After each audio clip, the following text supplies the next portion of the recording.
So, we all have this general vibe that the Australian aged care system is probably not great. The elderly are not treated well, the staff pay is crap, and that there are some aged care companies making a killing off it. So, are they? In short, no. Well, maybe. But about half of aged care providers are not making money.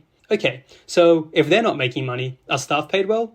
Well, no. Okay, well, at least there must be a lot of nurses and quality care. Well, it's getting slightly better, but that says more about the state of care prior to the Royal Commission than the current situation.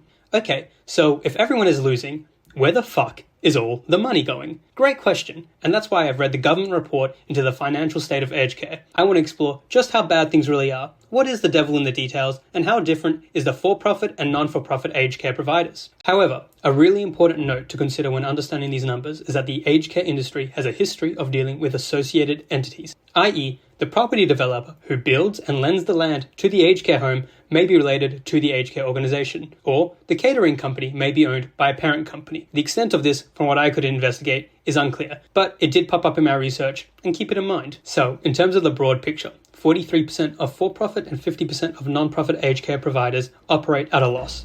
Which sounds bad, and only gets worse when we realise that only 33% of residents are serviced by profitable providers, meaning 77% of residents are serviced by operators losing money. As of March 2023, occupancy rates have fallen to 86%, meaning that 14% of available rooms are not filled. This is a serious financial issue for providers as their fixed costs are spread amongst fewer residents. This is not due to a lack of demand, as many residential care homes have waitlists. Rather, it appears to be a staffing issue. Of the 18 aged care homes that have closed or are due to close in 2023, 50% of them directly cite staff shortages. Consequently, aged care homes increasingly rely on outside agency services who are not of the same quality as regular staff, as well as overtime, which increases costs. So, let's look at staffing. Why is it an issue? Well, one of the biggest issues is money. Despite a 15% award rise in 2023, their wages are still pretty low, especially when compared to similar professions and the NDIS. This is unsurprisingly reflected in job vacancies. The issue is extended in regional Australia, where between 65 to 75% of inner-regional aged care homes are operating at a loss. What makes the worker shortages particularly bad in regional Australia is not only there being less total available workers, but the good old Australian housing crisis. Rents are high and vacancies for places to live are low. For example, as we can see, to live in a place like Orange would cost an aged care worker 46% of their salary, which is well above what is considered being in rental stress. Now, let's look a bit deeper into what we mean by unprofitable. While the headline figures are bad, I'm now going to explore EBITDA margins. EBITDA margins are basically the profitability of a firm when ignoring the fancy finance stuff, like depreciation of assets. Just, are you getting more money in than you're putting out? In this case, 25% of for-profit and 36% of non-profit aged care homes operate at a loss. While this is significantly better, there is still a lot of firms in an industry looking after some of the most vulnerable people in Australia operating at a cash flow loss. It is also important to note that the sector is not uniform. For the sector as a whole, the median provider has a 5% margin. However, metropolitan for-profit providers have a median positive margin of 7%, against non-profit providers of just 4%. An additional part of the pressure on staffing levels is the reforms post-Royal Commission, such as the requirement to have a nurse on staff 24/7, which is harder for small providers. Now, the fact that this reform seems really obvious, and it's shocking that it took a Royal Commission to implement, it does not replace the fact that more financial stress is placed on these smaller operators. More generally, is an increasing amount of time staff are required to spend with patients per day. As of October, this increased to 200 minutes per resident per day, and will increase again to 215 minutes next year. Whilst aged care providers are compensated for these increasing minutes, it's less of an issue of money and more of an issue of finding enough staff. The importance of staffing is really highlighted when you look at wages as a percent of overall revenue. The median percent of wages to revenue is 71%. That means for every $100 brought in, $71 are spent on staff. For-profits are at 68% and non-profits are at 73%. This theme of non-profits spending more on staff and similar measures will continue throughout the entire thing. Looking at staffing more closely, we can see some interesting trends.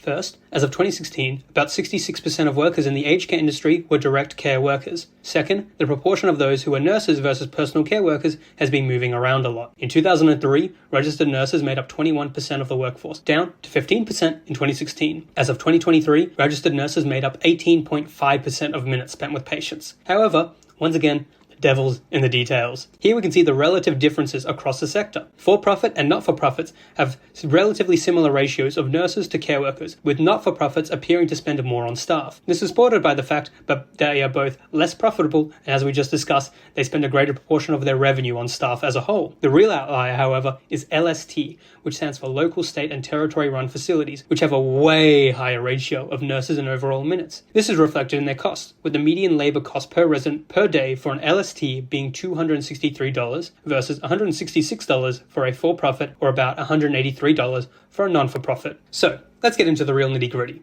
Here we can see the breakdown in average expenditure by direct costs, indirect costs, and accommodation. So, let's start at direct care, the only part of this making a profit on average. So, direct care is funded by the government based on an independent assessment of the residents' needs. Indirect care is things like food, cleaning, payroll, and utilities. These are mainly funded by the basic daily fee, which is calculated at 85% of the pension and is the same for every resident. In some cases, more can be charged if there are extra facilities for specific use of those facilities. This category, as you can see, is making a significant loss and has been for the last 10 years. Finally, we have accommodation, which is funded by a combination of government and residents, where residents either provide a refundable deposit, pay a daily fee, or a mixture of the two. The big costs here are depreciation, which represents the falling value of things like the rooms people use, which after continued use are obviously not in the same condition. Second is administration costs. And finally, property maintenance. Finally, I want to talk about assets and liquidity of the industry to get an idea of just how vulnerable these providers are. Here we can see the liquidity ratio, which is just how much cash and financial assets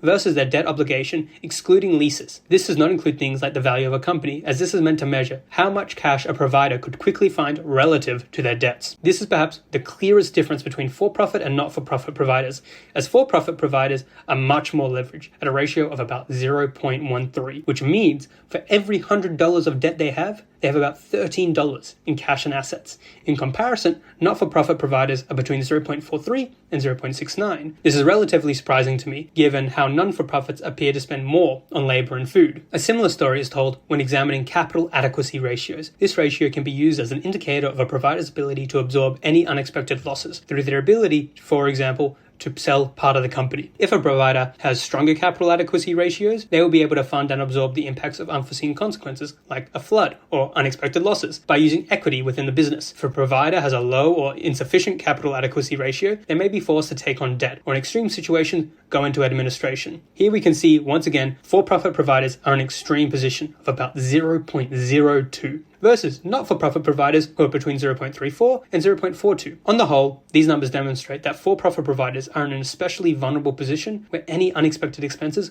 will have to be funded by debt in a situation where they are already low on cash. So what's the solution? In terms of reform, I started looking into it and realized that's a whole video within itself.